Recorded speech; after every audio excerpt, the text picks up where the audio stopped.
ओम सजात्म स्वरूप परम गुरु शुद्ध चैतन्य स्वामी ने नमः।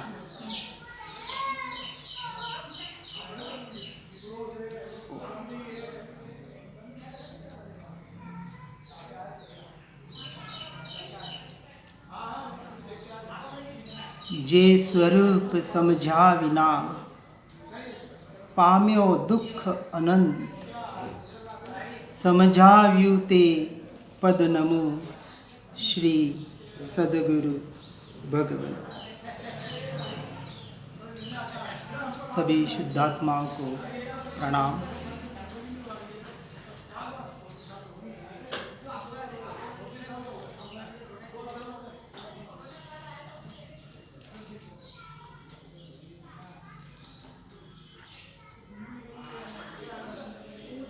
जिस स्वरूप को समझे बिना जीव अनंत काल से दुख पा रहा है, ये जो हमने गाथा बोली, उस स्वरूप को जिन्होंने समझाया, उस त्रिपदी को यहाँ नमस्कार किया है। श्री सद्गुरु भगवंत। जनरली सामान्यतः अर्थ लोग यही करते हैं कि सद्गुरु को नमस्कार किया है। थोड़ा और इसका अर्थ गहराई में लेंगे तो त्रिपदी हमने कहा, भगवंत यानी परमात्मा, वीतरागी परमात्मा जो मुक्त सिद्ध बने हैं, सद्गुरु यानी जो धर्म का सत्य स्वरूप बतावे, परमार्थ के दृष्टि से, व्यवहार से नहीं। व्यवहार से तो बताते ही हैं। आज जनरली हम मत, कुल, परंपरा, संप्रदायों के आधार पर अपने अपने धर्म की स्थापना मानकर उस धर्म रूप अपने आप को मान रहे हैं। ठीक है, प्रारंभिक व्यवस्था है। उनको कहा कुल गुरु, जो गुरु हमें धर्म परंपरा से बताते हैं, सिखाते हैं। यहाँ सद्गुरु की बात हो रही है, जो सत्य परमार्थ सनातन धर्म का प्ररूपण करे, बतावे। सिर्फ बतावे नहीं, उस मार्ग पर चलते हुए। इसलिए सर्वोत्कृष्ट परम गुरु, थोड़ा जैन दर्शन के हिसाब से बात आएगी, अन्यथा नहीं लेना है। सभी धर्मों का समावेश एक अपेक्षा से सिर्फ कथन किया जाता है, वैसे कहीं भी कहीं परमार्थ दृष्टि से कहीं भेद नहीं है। क्योंकि जब बाहर की बात आती है तो भेद प्रभेद अनेक पड़ जाते हैं, लेकिन भीतर की जो हम बात करने का यहाँ प्रयास करेंगे, वहाँ कहीं भी भेद नहीं है। ऐसे अभेद तत्व को जो बताते हैं वो सद्गुरु, ऐसे बताने वाले शास्त्र वो सतशास्त्र। भगवंत सद्गुरु, और पहले बताया श्री सद्गुरु भगवंत। श्री सरस्वती को भी कहा जाता है, और सरस्वती सिर्फ हमने तंबोरा लेके बाहर बैठी हुई एक मूर्ति को मान लिया। सरस्वती यानी अपेक्षा से उसे विद्या की देवी भी कहा जाता है। और एक अपेक्षा से देखें तो सत शास्त्र, यही सच्ची सरस्वती है। तो उन देवगुरु शास्त्र को जिन्होंने सत्य स्वरूप का प्ररूपण किया, ऐसे जिस स्वरूप को समझाने वाले उस पद को मैं नमस्कार करता हूँ। समझाव्यु ते पद नमो, उस पद को, किसी व्यक्ति विशेष को नहीं। जिन्होंने भी जिस तरह से उस तत्व को समझाने का प्रयास किया है वो सद्गुरु। अब स्वरूप की बात आई, जे स्वरूप समझा बिना, तो कौन से स्वरूप की? तो जनरली लोग कहते हैं कि क्योंकि आत्म तत्व की बात करने वाले कहते हैं कि आत्मा के स्वरूप को नहीं समझा।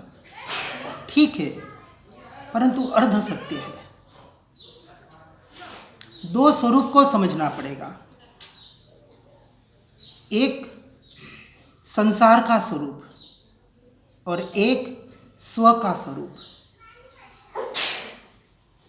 तो संसार किसे कहा, संसार कैसा है, हम अपने अनुभव के आधार पर उसका निर्णय कर सकते हैं। जनरली लोग कहते हैं कि संसार असार है। जो धर्म क्षेत्र में आते हैं, हमारे गुरु हो, हमारे जो भी धर्म भाई आगे जो बढ़ते हैं इस मार्ग में, तो जिस धर्म की परिभाषा परंपरा से बताई जाती है उस अपेक्षा से ठीक है, उसकी जगह वो सत्य है। हम कहीं किसी का निषेध करने नहीं बैठे हैं, हम उस सत्य का प्ररूपण करने का प्रयास करते हैं जो सदैव सद्गुरु, सत्शास्त्र, सत धर्म के द्वारा हमने जाना है। हम कोई चैलेंज नहीं करेंगे कि आप इसे माने, यही सत्य है, कोई हमारा आग्रह नहीं होगा। परंतु जो सत्य हमने समझा है, जाना है, अपने जीवन में उतारा है, उसको सिर्फ कुछ अपेक्षा से बताने का प्रयास करेंगे। तो संसार का स्वरूप भी समझना जरूरी है। क्यों समझना जरूरी है?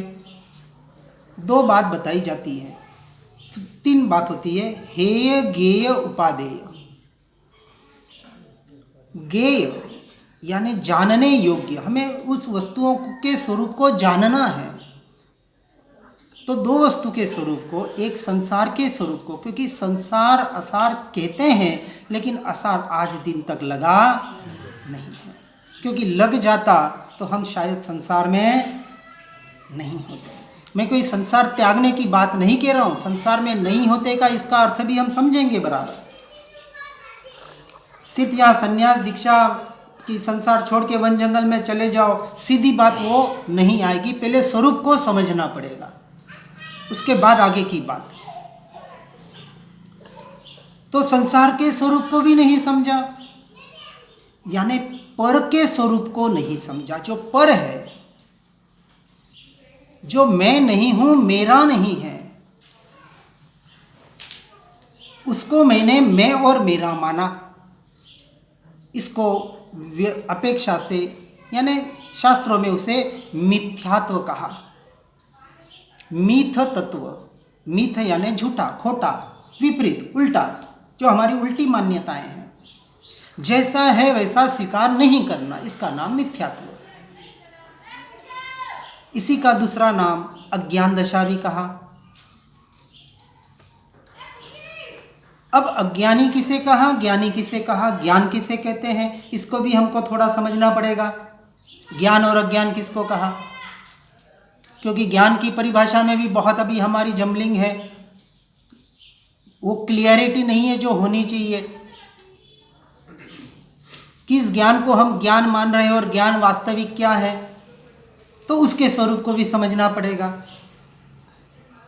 तो हर एक पदार्थ के, हर एक वस्तु के, हर एक परिणामों के स्वरूप को जब तक नहीं समझेंगे तो समझने का नाम है ज्ञेय। जो जान रहे हैं, जानने में आ रहा है, सारी ज्ञेय वस्तु है जो हम पांच इंद्रियों के द्वारा, मन के द्वारा जो भी हम जान रहे हैं, संसार की बातें, शास्त्रों की बातें, धर्म की बातें, जिसे एक शब्द दिया ज्ञेय। अब जो जानने में आ रहा है और ऐसा एक वस्तु है जो उसको जान रही है, जानने वाला। तो वो जानने वाला क्या है, कौन है, उसका स्वरूप क्या है, तो इसको भी हमको व्यवहार से और परमार्थ से, दोनों अपेक्षा से समझना पड़ेगा। उसको एक पारिभाषिक शब्द परमार्थ को निश्चय भी कहा जाता है। दो आंखें हैं ना, हाँ, तो नय कहते हैं उसको, नय, दृष्टि। ये तो आंखों से देखना होता है, दृष्टि भीतर की होती है, हमारी मान्यता में दृष्टि होती है। तो दृष्टि भी दो प्रकार की बताई, एक व्यवहार नय और एक निश्चय यानी परमार्थ नय। व्यवहार नय एक संसार चलाने के लिए भी जरूरी है, क्योंकि हम संसार में हैं, हम कोई मुक्त सिद्ध बने नहीं है। तो एक संसार की अवस्था है, उस संसार की अवस्था में हम निर्लिप्त होकर कैसे रह सकते हैं। जैसे कीचड़ में कमल रहता है, उस अवस्था को हमें प्राप्त करना है। ऐसे कोई जादू की छड़ी तो है नहीं किसी के पास। परमात्मा भी यहाँ आके बैठ जाए तो ऐसे कोई जादू की छड़ी घुमाते नहीं है कि आपको फट से तत्व दे दिया और आपने पा लिया। तो संसार के स्वरूप को यथार्थ रूप से, व्यवहार से और परमार्थ निश्चय रूप से समझकर और अपने स्वरूप को, अपने यानी अब मैं कौन हूं इसकी वहां पहचान करनी पड़ेगी। क्या जिसे मैं मान रहा हूं वो मैं हूं? पहला प्रश्न। यदि ये मैं नहीं हूं तो मैं कौन हूं? उस मैं की परिभाषा क्या है, उसको व्यवहार और निश्चय से बराबर समझना पड़ेगा। ये पूरी प्रारंभिक अवस्था है। धर्म की शुरुआत यहां से होती है, सत्य धर्म की शुरुआत, परमार्थ धर्म की शुरुआत, जिसे व्यवहार से अध्यात्म कहा जाता है। इसलिए मैं तो दो भेद करता हूं, धर्म और अध्यात्म। यहां संसार की कोई बात नहीं हो रही है। आपको घर में कैसे रहना है, परिवार में कैसे रहना है, पत्नी के साथ कैसे रहना है, पति के साथ कैसे रहना है, बच्चों के साथ कैसे रहना है, माता पिता के साथ कैसे रहना है, वो व्यवहार की परिभाषा अपने अपने सबको पता है। यहाँ हम सिर्फ और सिर्फ धर्म क्षेत्र की अपेक्षा से, मोक्ष की अपेक्षा से प्ररूपण करने का प्रयास करेंगे कि हम इस जन्म मरण के अनंत दुखों से कैसे छुटकारा पा सकते हैं और क्या इस मनुष्य भाव में यह शक्य है। Is it possible? Yes, it is possible. और मनुष्य भाव में ही शक्य है। इसे कहा जाता है सम्यक दर्शन, जिसे कहते हैं यानी अपनी आत्मा की अनुभूति, अपनी आत्मा का यथार्थ निर्णय, श्रद्धा चारों गति में होती है। सबको पता है चार गति, नरक गति, तिर्यंच यानी पशु योनि, देवगति और मनुष्य गति। इन चार गतियों में सर्वोत्कृष्ट गति मनुष्य गति कही गई है। यहाँ कहते हैं ज्ञानी पुरुष, वैसे हम श्रीमद् राजचंद्र जी, जिन्हें कृपाणु देव भी कहते हैं। अब ये जो कृपाणु देव ये शब्द है, अब हर शब्दों को, हर धर्म की परिभाषा को व्यवहार और निश्चय हमने इसलिए बताया, जब तक दो नए, ये दो दृष्टि आपके पास नहीं होगी, आप उस यथार्थ स्वरूप का, यथार्थ धर्म का जो प्रयोजनभूत ऐसा जो तत्व है उसका निर्णय नहीं कर पाएंगे। दोनों दृष्टि चाहिए, क्योंकि हम संसारी जीव है, छद्मस्त जीव है। एक व्यवहार का जीवन भी हमें जीना पड़ता है अपनी अपनी अवस्था की अपेक्षा से, उसको भी नकारा नहीं जा सकता। और जो धर्म क्षेत्र में प्रवेश कर रहे हैं उन्हें व्यवहार की अपेक्षा से और परमार्थ की अपेक्षा से, यानी धर्म और अध्यात्म की अपेक्षा से इस वस्तु स्वरूप को भी समझना बहुत जरूरी है। लेकिन सबसे बड़ा आश्चर्य ज्ञानी पुरुषों को लगता है, वो ये लगता है कि जीव को, आत्मा को स्वयं के बारे में जानने के लिए टाइम नहीं है, फुर्सत नहीं है।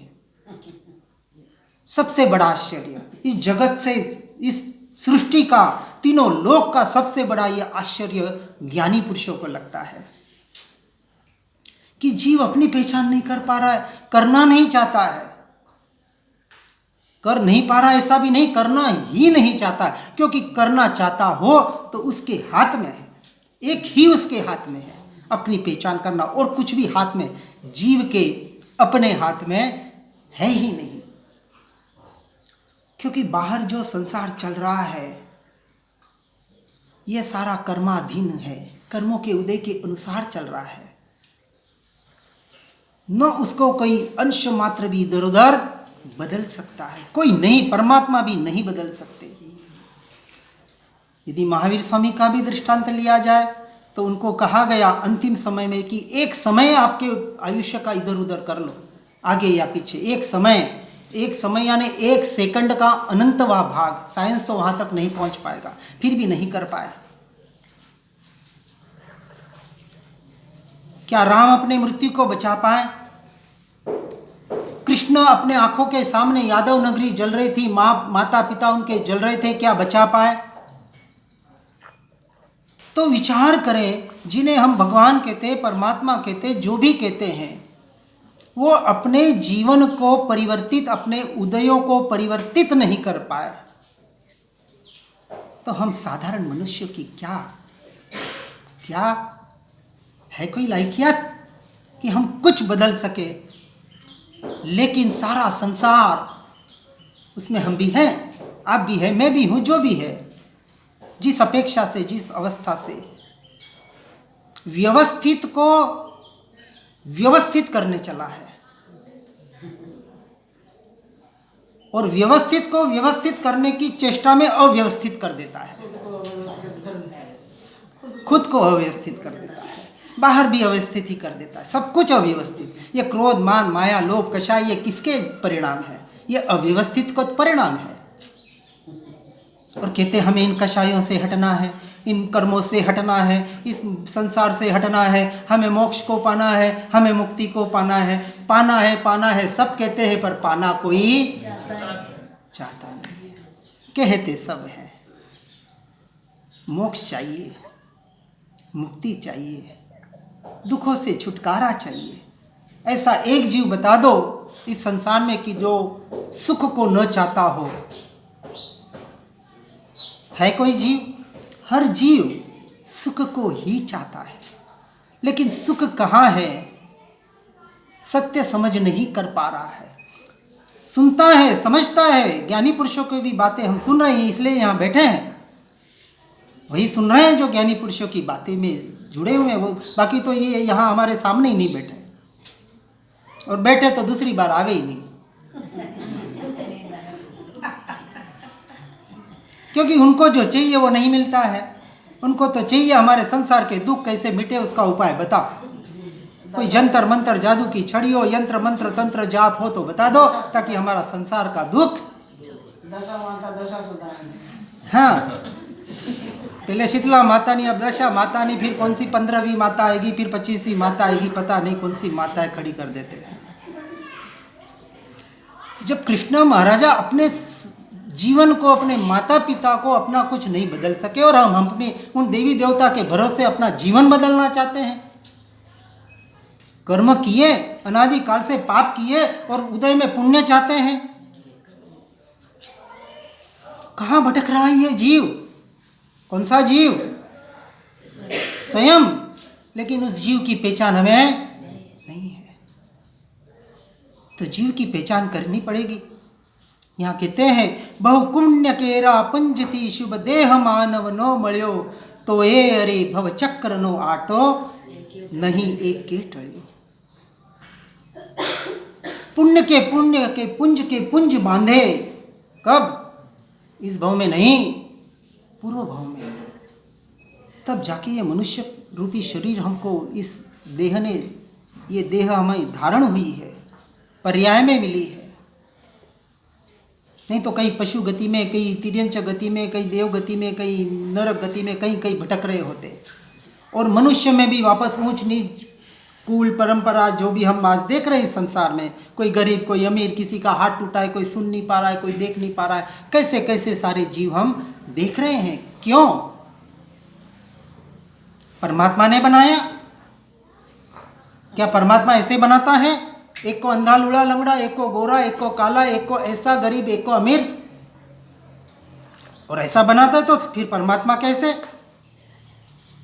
बात को समझना है। हम कहाँ कहाँ, किस किस नाम पर हमें मिथ्या मान्यताओं की वजह से हम भटक रहे हैं। और सिर्फ एक भव की बात नहीं है, अनंत भव, 84 लाख योनि।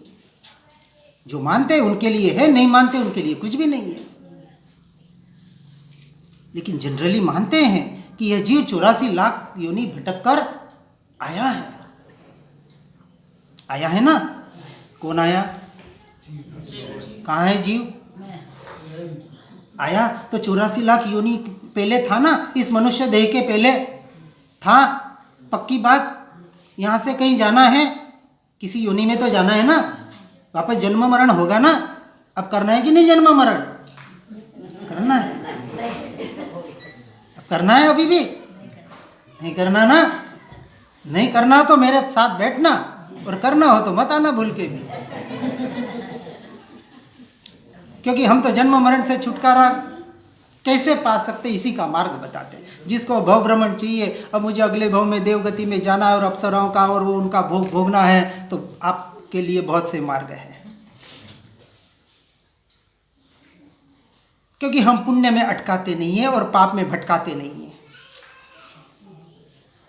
दोनों बातें, जीव पाप में तो भटक ही रहा है, परंतु पुण्य के धर्म के नाम पर भी अटक रहा है।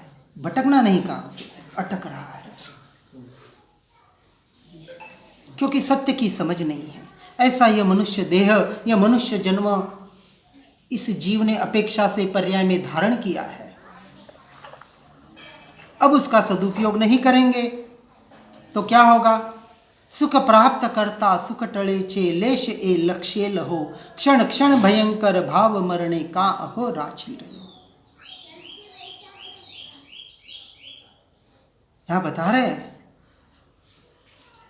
सुख और दुख की परिभाषा, जिसको हम व्यवहार की अपेक्षा से सुख कह रहे हैं और जिसे दुख कह रहे हैं। ज्ञानी पुरुष न तो उस सुख को सुख मानते हैं, न उस दुख को दुख मानते हैं।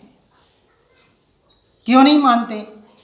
क्योंकि पूर्व भव में जैसे कर्म बांधे थे वैसे कर्म आज उदय में आ रहे हैं। कर्मों का फल जो संचित कर्म है, अपनी अपनी परिभाषा से शब्दों का थोड़ा फेर पड़ता है, बात तो वो की वही है।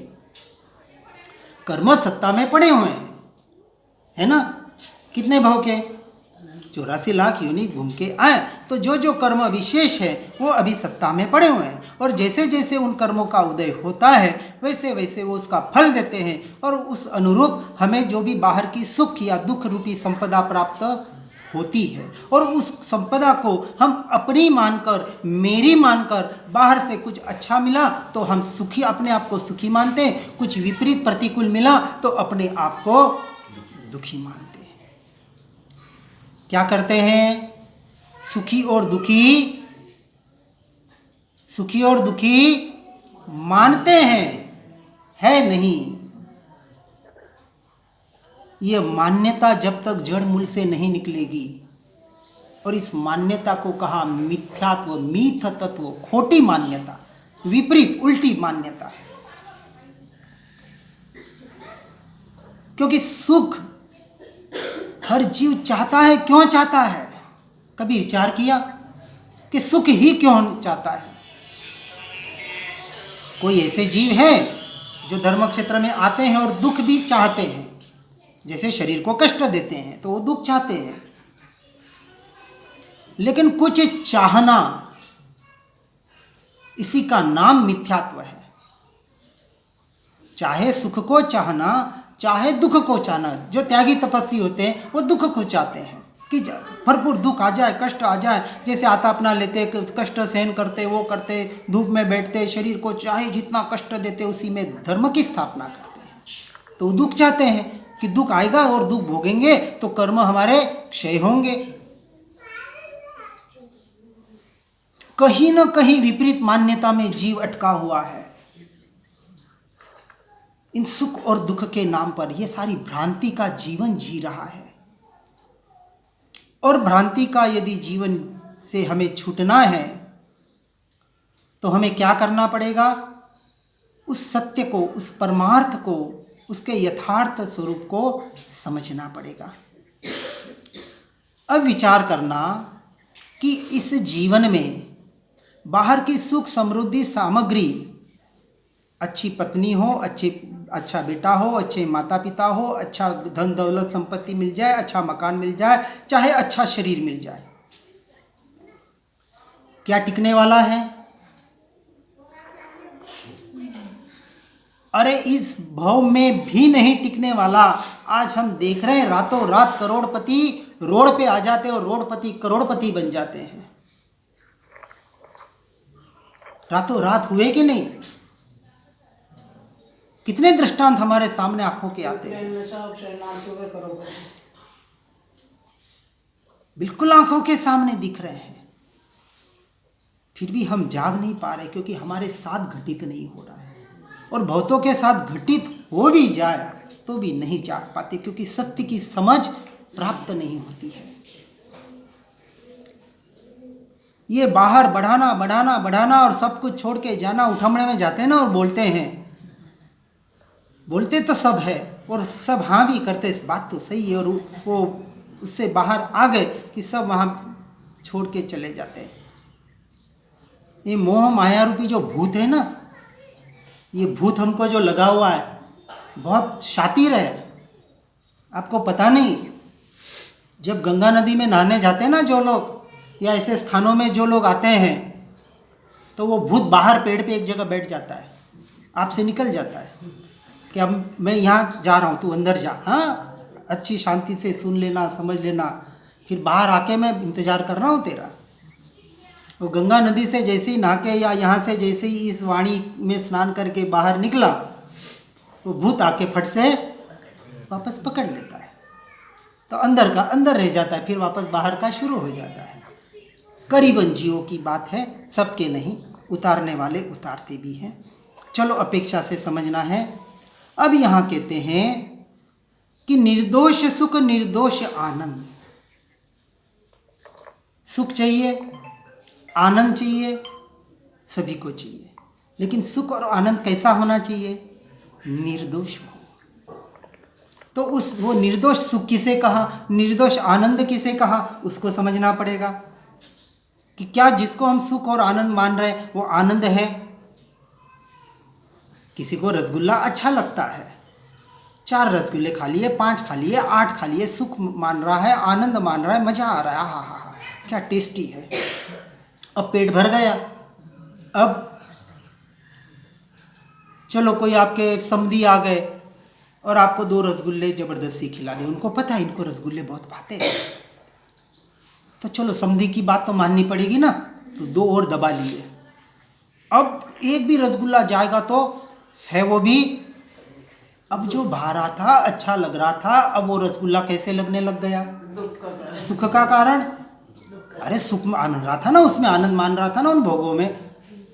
ये 5 इंद्रियां है ना जो भोग भोगाती है, मैं सिर्फ एक काम भोग की बात नहीं होती है, 5 इंद्रियों के भोग है अपने।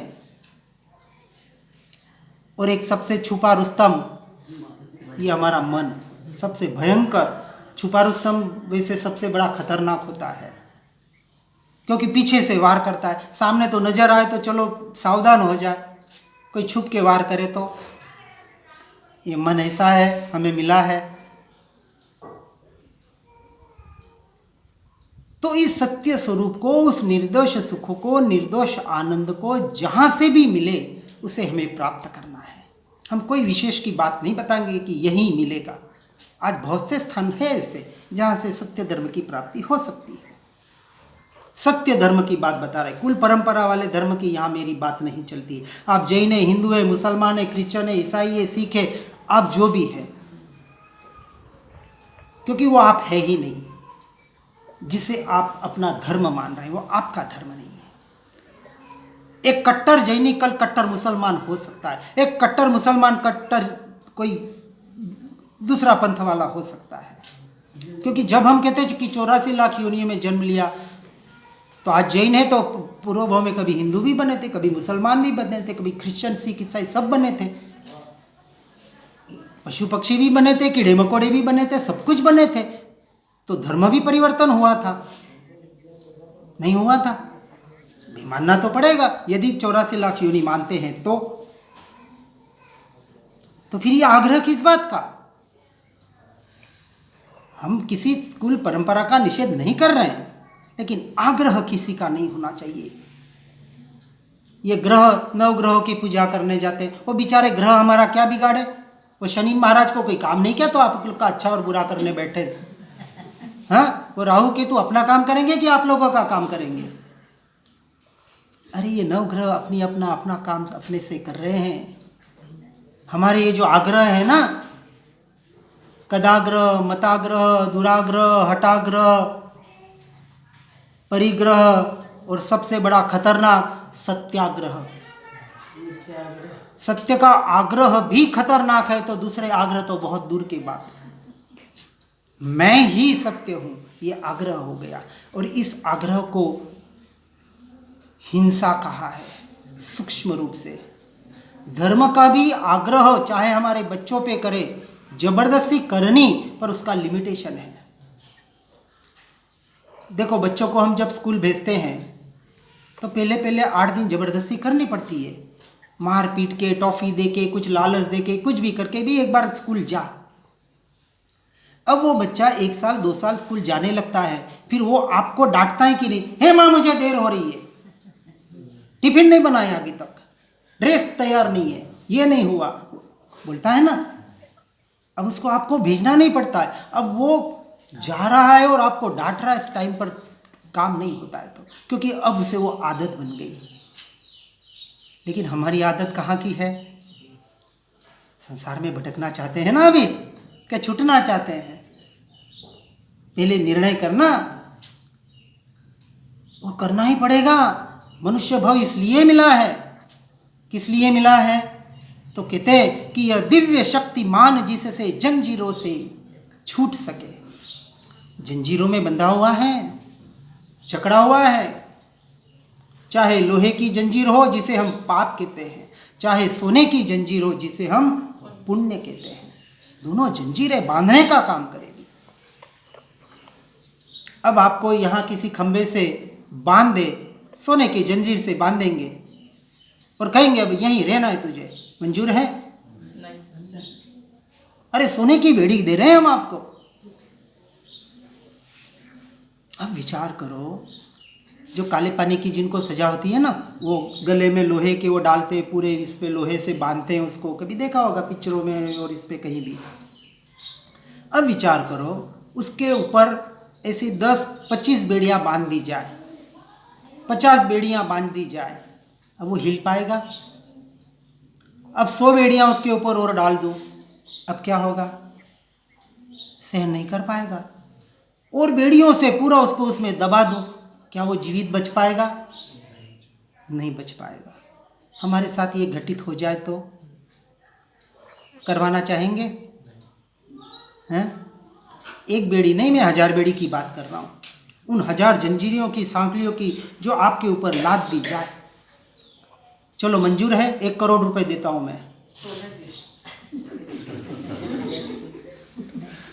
एक बार 1 करोड़ के लिए कोई मरना भी चाहे, आ जाएगा, हो सकता है, इट्स पॉसिबल कि चलो मैं मर जाऊंगा तो मेरा 1 करोड़ परिवार तो,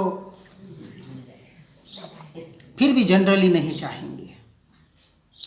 ऐसे अनंत कर्मों की जंजीरों के जंजीर ये जीव बांध रहा है, लेकिन उसका बोझा लग नहीं रहा है, लग नहीं रहा है।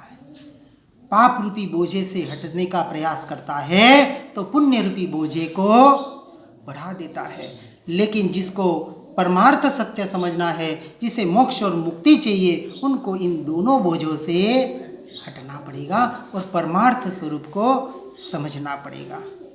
इसलिए यहाँ कहते हैं कि जिन्हें जंजीरों से निकलना है, उनको पर वस्तु में उलझना नहीं चाहिए। अब पर वस्तु क्या है और स्व की वस्तु क्या है, इसको समझना पड़ेगा। देखिए सीधी सी बात बताएंगे, 2 वस्तु की हम यहाँ बात कर रहे हैं। कितने वस्तु की? मूल 2 वस्तु की। जिन 2 में हम मैं पना कर रहे हैं, दोनों को मैं मान रहे हैं, दोनों के एक पने को मैं मान रहे हैं, यहां हम कहते हैं मिथ्या अद्वैत। एक मान रहे हैं लेकिन वो मान्यता मिथ्या है। अद्वैत का स्वीकार मिथ्या रूप से स्वीकार कर रहे हैं। कहां? यहां अपने आप में है ना। 2 में है कि नहीं? मुझे भूख लगी, किसे भूख लगती है? शरीर को। मुझे मोक्ष जाना है, किसे जाना है? अब बोलने वाला भी वही, मानने वाला भी वही। अब मुझे भी भूख लगी, वही बोल रहा है, वही मान रहा है, और मुझे मोक्ष जाना है, वही बोल रहा है, वही मान रहा है। अब ये मैं कौन, मुझे कौन, किसको सत्य माने? तो दो हो गए ना। एक को भूख लग रही है वो मैं, और जिसे मोक्ष जाना है वो मैं, तो दो मैं यहाँ हो गए। अब हम बाहर की कोई बात नहीं करेंगे, यहाँ की बात करेंगे, अपनी स्वयं की। हैं? बोलो, ऐसा बोलते हैं कि नहीं? बहुत जन है। भी शरीर तो मोक्ष नहीं जाएगा, 100% सबको पता है, शरीर यहीं छोड़ के जाना पड़ेगा। परमात्मा भी अपना शरीर साथ में नहीं लेके गए, तो हम कहाँ ले जा पाएंगे? कोई नहीं ले जा पाया, सामने हम आंखों से देख रहे हैं। फिर भी ऐसी एक वस्तु है जिसे मोक्ष जाना है, जिसे मुक्ति को पाना है, तो दोनों वस्तु को समझना पड़ेगा, दोनों मैं को स्वरूप को समझना पड़ेगा। मैं कौन हूं, मेरा स्वरूप क्या है? इसलिए हमने पहले ही प्रश्न किया, जो मैं हम कर रहे हैं, जिस मैं को हम मैं मान रहे हैं, क्या वो मैं हूं?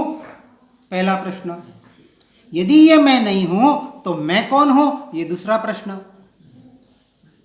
सीधी बात है। तो इस बात का जब तक स्वीकार नहीं होगा, यह प्रश्न जब तक भीतर से जागृत नहीं होगा, उस मैं की खोज करने के आपके भीतर से जिज्ञासा नहीं जगेगी, तब तक आप अध्यात्म क्षेत्र में प्रवेश नहीं कर सकते। धर्म के नाम पर चाहे कितना भी दया, दान, व्रत, जप, तप, तीर्थ यात्रा कुछ भी कर ले, चाहे शरीर को गला दे, उसको हम परमार्थ धर्म नहीं कहते हैं। धर्म है, अपना अपना धर्म सभी करें, हम किसी धर्म का निषेध नहीं करने वाले हैं। जो कर रहे हैं अपने यथा योग्य क्रिया बाहर की जो भी करें आप, हम उस सत्य धर्म को, परमार्थ धर्म की अपनी स्वयं की पहचान कराने का यहाँ प्रयास ज्ञानी पुरुष करवाते हैं। और यह जो स्वरूप है, इसलिए हमने कहा जे स्वरूप समझा बिना, आज दिन तक उस सत्य स्वरूप को समझने का प्रयास ही नहीं किया।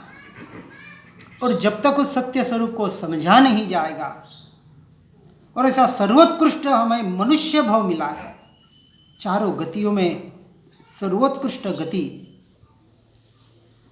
अब मनुष्य तो करीबन 7 अरब है आज इस पृथ्वी, जिसे हम ये पृथ्वी कहते हैं। बाकी तो मनुष्य 2.5 खंड में, वो आगे की बात है, जहाँ भी है, दूसरे क्षेत्र भी है, अपनी अपनी मान्यता के अनुसार। अब यहाँ अपनी बात करें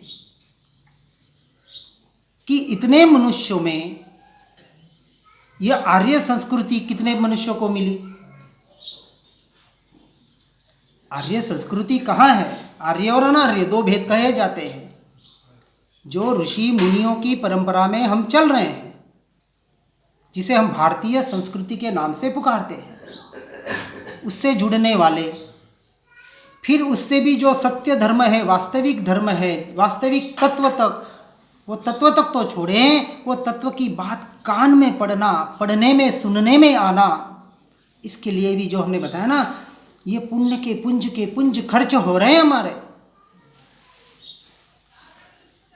अब आपने 10 लाख देकर एक गाड़ी खरीदी, कार खरीदी, खरीद ली ना, अब 10 लाख रुपए वापस मिलेंगे आपको? नहीं मिलेंगे ना। अब वो कार आप खरीद के लाते हैं, उसके बाद आप गैरेज में रखो, वापरो, किस तरीके से वापरो, उससे उस शोरूम वाले को कोई लेना देना नहीं। उसने पैसे लिए, गाड़ी आपको दे दी, तो पैसे गए ना। ये जो पुण्य खर्च हुआ ना, इतना मनुष्य जन्म के लिए एक पुंज का पुंज पुण्य खत्म हुआ, फिर आर्य संस्कृति के लिए एक पुण्य का, यूँ समझो कि 1 करोड़ का पुण्य खत्म हुआ मनुष्य जन्म के लिए, आर्य संस्कृति के लिए 1 करोड़, फिर ऐसा दर्शन पाने के लिए 1 करोड़, फिर ऐसा तत्व सुनने समझने के लिए 1 करोड़, ऐसा 4-5 करोड़ खर्च हो गया। एक दृष्टांत से इतना पुण्य खर्च हो गया, वापस मिलेगा नहीं। अब ये जो आप पढ़ रहे हैं, सुन रहे हैं, समझने का प्रयास कर रहे हैं, उसको आप किस ढंग से, किस तरह से यूज में लेते हैं, वापरते हैं, ये किस पे निर्धारित है? चाहे उसको गैरेज में रखो, चाहे उसका उपयोग सदुपयोग करो, चाहे दुरुपयोग करो। दुरुपयोग भी होता है, स्मगलिंग करने वाले बुरे काम करने वाले उन गाड़ियों का उपयोग बुरे काम के लिए भी करते हैं। तो ये तो उस गाड़ी के मालिक पर डिपेंड करता है ना कि मैं उस गाड़ी को किस तरह से यूज़ करूँ। अब आपको सब कुछ मिल गया, अब उसको किस ढंग से जीना है, किस तरह से उसको अपने जीवन में परिवर्तित करना है, ये कोई करा सकता है? कोई करा सकता है? ताकत किसकी? परमात्मा की है ताकत कि हमसे वो कार्य करा ले? नहीं है, नहीं है। वो एक में ही ताकत है ना, स्वयं में वो ताकत है। अनंत शक्ति स्वयं में इतनी पड़ी हुई है और वो ही स्वयं के काम आएगी। दूसरे की शक्ति यहां हमारे काम आने वाली नहीं है। दूसरे का ज्ञान हमारे काम में आने वाला नहीं है। हाँ, वहां तक पहुंचने के लिए कारणभूत बन सकता है, निमित्त कारण बन सकता है। सदैव सद्गुरु सत्शास्त्र सद्धर्म निमित्त कारण है, हम उस अपेक्षा से हमारे उपकारी है। अब किसी को खरबपति बनना है, आपके सामने खरबपति सेठ रहता है, अब रोज उसकी माला गिनते बैठ जाना, मुझे खरबपति बनना है, मुझे खरबपति बनना है, ओम खरबपति नमः, ओम खरबपति नमः। आप खरबपति बन जाएंगे ना? कितने साल बाद बनेंगे? कभी नहीं, पक्की बात। फिर क्या करना पड़ेगा खरबपति बनने के लिए? जिस ढंग से उसने जीवन जिया है, जिस तरह से उसने कमाया है, 2 नंबर 3 नंबर 5 नंबर, आप जो भी नंबर डालें, चाहे 1 नंबर, क्या पैसा कभी 1 नंबर का होता है? होता है?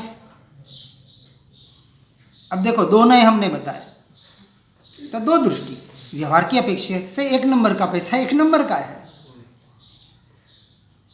लेकिन पैसा हमेशा 2 नंबर का ही होता है, पुद्गल ही होता है। 6 द्रव्य बताए ना, पहला जी और दूसरा पुद्गल।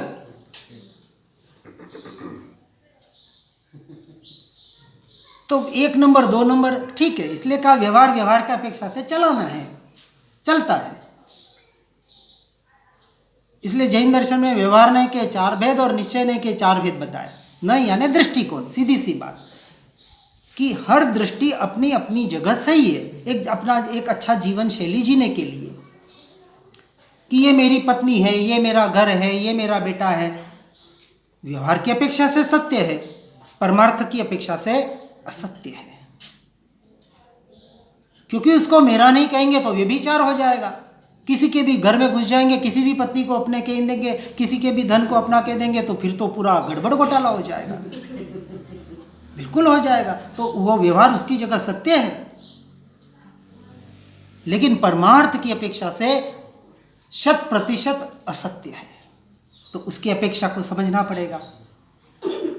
ये नए, ये दृष्टिकोण, और ये दृष्टिकोण जब तक हम विकसित नहीं करेंगे हमारे भीतर एक परमार्थ जीवन शैली में, अभी संसार में कैसे जिया जाए, एक आत्ममय जीवन कैसे जिया जाए, इसकी अभी हमारी बात चल रही है। अभी कोई संन्यास की बात नहीं, आपको घर गृहस्थी छोड़ने की हम अभी बात नहीं कर रहे, वो फिर आगे की बात है। वो तो अपने आप आ जाएगा, जीवन में आएगा। हम कहते आना चाहिए, ये भी एक व्यवस्था है। पहले 4 व्यवस्था चलती थी ना, 4 आश्रम व्यवस्था, आज तो पूरा मटिया मेल हो गया है। अब कुछ हाँ, आज एक ही आश्रम बचा। पैसा कमाओ, खाओ पियो, घर भी बनाओ, मस्त सुख सुविधा जुटाओ, ज़्यादा से ज़्यादा और जल्द से जल्द हम कैसे करोड़पति बने, ये आज का शिक्षा का विषय भी आज यही है।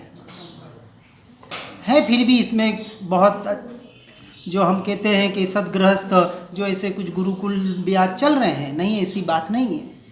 पहले जो गुरुकुल परंपरा 4 आश्रम व्यवस्था चलती थी, ब्रह्मचर्य आश्रम, गृहस्थ आश्रम, वानप्रस्थ आश्रम और संन्यस्त आश्रम। अब जैसे आज कुछ कहते हैं कि ये गृहस्थ आश्रम में प्रवेश कर रहे हैं, चलो ठीक है। धर्म, अर्थ, काम और मोक्ष, 4 परिभाषा। तो पहले गुरुकुल का जो एक ब्रह्मचर्य आश्रम चलता था, वो धर्म के आधार पर चलता था, इसलिए धर्म को पहले लिया है। धर्म, अर्थ काम बाद में लिया और अंत में मोक्ष लिया, क्योंकि ब्रह्मचर्याश्रम में उसको धर्म में जीवन कैसे पूरा जीना है ये वहाँ बतलाया जाता था। फिर अर्थ और काम के लिए गृहस्थाश्रम में तू कैसे जी सकता है। धर्म में जीवन, पैसा भी कमाना है, जीवन की जरूरतियाँ भी है, खाना पीना भी है, घर रहने के लिए घर भी चाहिए। आज समाज के अनुसार चलो एक गाड़ी घोड़ा बंगला चाहिए, कितना चाहिए? कभी लिमिटेशन बनाया उसका? लिमिटेशन भी अपेक्षा से होना चाहिए। ऐसा नहीं कि चलो 1 अरब होगा ये मेरा लिमिटेशन है। अरे जीवन जीने के लिए कितना चाहिए उसको लिमिटेशन कहा। एक अच्छा शांतमय जीवन, इसलिए व्यवहार से कहा संतोषी सदा सुखी। ये संसारियों के लिए, और परमार्थ वाले के लिए क्या? संतोषी सदा दुखी। हम उल्टा काम कर रहे हैं, उल्टा कर रहे हैं ना। धर्म क्षेत्र में तो संतोषी है, इतना तो कर रहे हैं ना, रोज पूजा पाठ तो कर रहे हैं ना, सुबह जाके भगवान को दर्शन दे के आते हैं ना, है ना, इतना तो करते हैं ना। कोई आगे बढ़ते तो कहते हम सुबह 1 घंटा पूजा पाठ में हमको लग जाता है, शाम को हम 1 घंटा भगवान के लिए देते हैं, भगवान पे मेहरबानी करते हैं। चलो 1-1 घंटा, फिर 22 घंटे क्या करते हैं? विचार करना, विचार ही नहीं करते, टाइम नहीं है विचार करने के लिए। इतना तो कर रहे हैं ना, और संतोषी हो गए। और संसार में अरे यार आजकल कई कमाई नहीं वेगी भी, कतरो कमावे मीनारा लाख रुपया आजकल, कई वे लाख रुपया यूँ निकल जावे। वह 2000 ही नोट बच्चा ने देऊँ तो हंजे आवे और बोले पापा पैसा खत्म हो गया, कई करो। 2000 की नोट दिन में उड़ा के आ जाता है, फोकट का मिला है ना। है आज यही स्थिति हो रही है। क्या कीमत है? तो वहां तो 1 लाख भी महीने का बहुत कम लग रहा है, वहां संतोषी नहीं है। ऐशोआराम चाहिए, फैसिलिटी चाहिए, आलीशान बंगला चाहिए, सिटी में जाना है, आज छोटा सा फ्लैट लेने जाओ तो 1 करोड़ चाहिए, वो कहाँ से लाएंगे? तो भैया अभी जीवन जीना है तो कमाना पड़ेगा, पहले काम वो करना पड़ेगा। मनुष्य जन्म उसके लिए तो लिया है, संसार में रखड़ने के लिए। साधारण आज जीव की अवस्था यही चल रही है, 99.99%। कोई सच्चे पागल जीव होते हैं जो इस मार्ग में आते हैं, इसलिए उसको हमने 0.1% में रखा है। इस मार्ग में आते हैं वो, आगे बढ़ने वाले फिर आगे की बात। जो जुड़ते हैं इस मार्ग से, सत्य मार्ग से, ऐसे सत्य मार्ग को समझने के लिए हमें ऐसे सद्गुरु की, सतशास्त्र की, सतदेव की, सत धर्म की पहचान करनी पड़ेगी। किसको पहचान करनी पड़ेगी? हमें करनी पड़ेगी, स्वयं को करनी पड़ेगी। तो पहले खोज करनी पड़ेगी कि वास्तविक सत्य धर्म क्या है। नहीं तो किसी को भी गुरु मान लेंगे। बताओ संसार में कुगुरु कौन है? कोई है? दूसरे संप्रदाय के जो हाँ, हमारे संप्रदाय के सदगुरु, बाकी सब कुगुरु, अगुरु। ऐसा संसार में कोई गुरु बता दे जो अपने आप को कहे कि कुगुरु हूं मैं। कोई गुरु ऐसा कहेगा? चाहे तांत्रिक मांत्रिक हो, काली जादू करने वाला हो, वो भी कहेगा मैं सदगुरु, मेरे पास आजा, तेरे सारे काम, मेरे जैसा गुरु तेरे को कहीं नहीं मिलेगा संसार। वो काला जादू करने वाला भी कहेगा मैं सदगुरु, आजा मेरे पास। तो हमें सदगुरु की परिभाषा को समझना पड़ेगा, स्वयं को समझना पड़ेगा। और इसके लिए स्वाध्याय सत्संग से उत्कृष्ट मार्ग आज तो नहीं है, और शायद पहले भी नहीं था, और शायद नहीं होगा। स्वाध्याय और सत्संग हमारे जीवन में, और स्वाध्याय का अर्थ समझना, कुछ सूत्र याद कर लिया, कुछ पाठ लिया, कुछ रट्टा मार लिया, कुछ तोता रटन कर दिया, इसको हम स्वाध्याय नहीं स्वीकार करते। अपेक्षा से, व्यवहार से भले हो, क्योंकि यहाँ हम परमार्थ की बात समझने को बैठे हैं। इसलिए व्यवहार का निषेध नहीं कर रहे हैं। जो आप व्यवहार जो कर रहे हैं आपके हिसाब से करें, हम बार बार कहते हैं। लेकिन परमार्थ को समझे बिना जो आप व्यवहार करेंगे वो आपको मुक्ति की दशा की ओर, मोक्ष की ओर कभी नहीं ले जाएगा। इसलिए उसके स्वरूप को, यथार्थ स्वरूप को हमें समझना ही पड़ेगा। उसके बगैर छुटकारा नहीं है। तो ऐसे सदैव सद्गुरु सत्शास्त्रों को समझने के लिए भी हमें स्वाध्याय और सत्संग की, इसलिए मत, कुल, परंपरा, संप्रदाय, इनके आग्रह छोड़कर जहां से भी सत्य समझने को मिले वहां से समझने का आप प्रयास करें। कहीं एक जगह न अटके। भले आप, हम नहीं कह रहे आप 10 गुरु बनाएं, आप 10 धर्म को माने, आपकी जहां आस्था है वहां टिके रहें। लेकिन स्वाध्याय और सत्संग के नाम पर जहाँ जहाँ तत्व की बात बताई गई है, जहाँ जहाँ अपने आत्मा की, अपने स्वयं की पहचान कराने की बात बताई गई है, उस बात को यथार्थ रूप से समझने का प्रयास करें। वहाँ भी कहीं अटके नहीं। हम तो कहते अटकना तो एक ही जगह है। कहाँ? अपने आप में। जो हमने कहा था ना, परम कृपालु, ये जो शब्द है, हे परम कृपालु देव, जो भीतर की झंकार निकलती है। यहाँ भी 2 नए, हर जगह 2 नए लगाने हैं, क्योंकि 2 आंखें हैं। धर्म की भी 2 आंखें, व्यवहार और निश्चय, परमार्थ। तो सद्देव, सद्गुरु, सतशास्त्र, सद्धर्म, ये हमारे उपकारी है, परम कृपालु है। जब तक उनका सहारा नहीं लेंगे, उनसे समझ सत्य प्राप्त नहीं होगी, तब तक हम उस सत्य परम कृपालु तक, तो सत्य परमार्थ परम कृपालु देव कहाँ है? कहाँ ढूंढने जाएंगे? अपने भीतर है। हर जीव के भीतर है। हर शरीर के भीतर एक परमात्मा स्वरूप आत्मा बैठा हुआ है। परंतु जीव परमात्मा को कहाँ खोज रहा है? मंदिर, मस्जिद, चर्च, कहाँ कहाँ, तीर्थों में कहाँ कहाँ नहीं खोज रहा है। कितने शरीर के कष्ट सहन कर यात्राएं कर लेता है। किस लिए? परमात्मा के दर्शन करने के लिए, परमात्मा को पाने के लिए। लेकिन परमार्थ स्वरूप, यथार्थ स्वरूप जिसे समझ में आ जाता है, अब उसकी बाहर की खोज मिट जाती है। वहाँ वो ठहर जाता है, रुक जाता है। देखो, एक दृष्टांत से आपको बताते हैं। आप पैदल चल रहे हैं, आपको कोई एक अच्छी सी वस्तु खरीदनी है। आप उस मार्केट में गए, समझो आपको एक कोई ड्रेस खरीदनी है, तो आप कपड़ा मार्केट में गए। अच्छे अच्छे शोरूम के बाहर आप बाहर देखते देखते जा रहे हैं, क्योंकि शोरूमों में बाहर, अच्छे शोरूमों में वो लगाए हुए होते हैं कपड़े, आप बाहर एक बार उनको देख सके। जाते जाते एक ड्रेस पर आपकी दृष्टि पड़ी, आपको अच्छी लगी और आप 10 कदम आगे चले गए। फिर आपको ख्याल आया, अरे वो ड्रेस सबसे अच्छी है, मुझे पसंद आ रही है। अब वापस उस ड्रेस को देखना हो, चलो एक बार वापस देखता हूँ। अभी आप 2, 4, 5 कदम ही आगे बढ़े हैं, तो क्या करना पड़ेगा? 2 काम होंगे।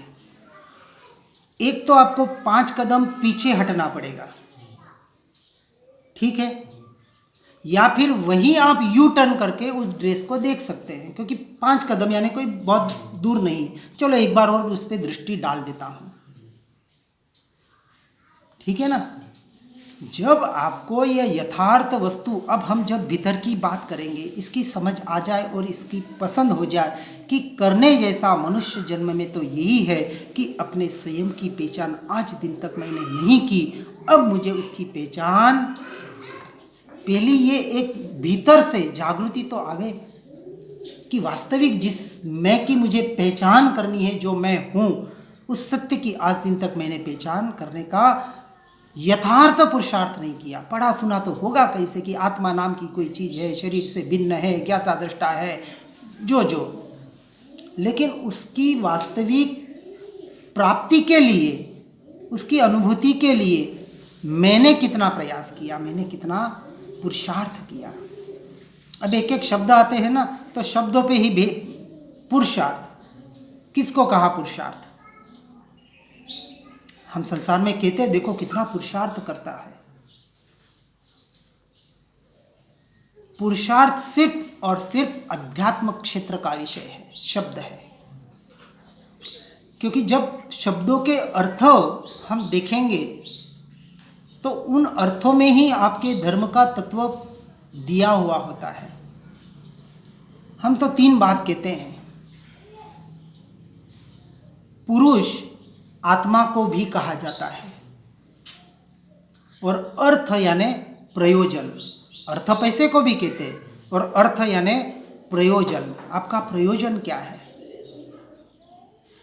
जिसमें सिर्फ और सिर्फ पुरुष का यानी आत्मा का ही प्रयोजन हो, यानी आत्मा के लक्ष्य से की हुई क्रिया, विचार, तत्वचिंतन, उसका नाम है सच्चा पुरुषार्थ। आई बात समझ में? तो ये हुई अध्यात्म का शब्द, अध्यात्म की परिभाषा। फिर दूसरा शब्द हम लेते हैं, धर्म के नाम पर जो भी आज जीव संसार में सारे जो भी क्रियाएं कर रहे हैं, व्रत, जप, तप, दया, दान, ये लोग कुछ मेहनत कर रहे हैं। क्या कर रहे हैं? मेहनत कर रहे हैं। बिना आत्मा के लक्ष्य से किया हुआ धर्म, अपनी अपनी परंपरा से जो भी करें, यहाँ हम विशेष परंपरा की चर्चा नहीं करेंगे, अपनी परंपरा से जो भी दया, दान, व्रत, जप, तप, यात्रा जो भी करता है, वो कुछ मेहनत कर रहा है, क्योंकि पुण्य का बंध कर रहा है, कम से कम नीचे की गति में जाने से बच सकता है।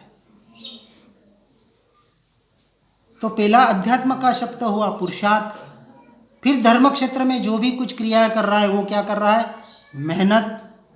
इसके अलावा जो कोई भी क्रियाएं हो रही है, वो सिर्फ और सिर्फ गधा मजूरी कर रहा है। समझना ना, अपनी कैटेगरी को बैठा लेना। गधा क्या करता है? बोझा ही ढोता है।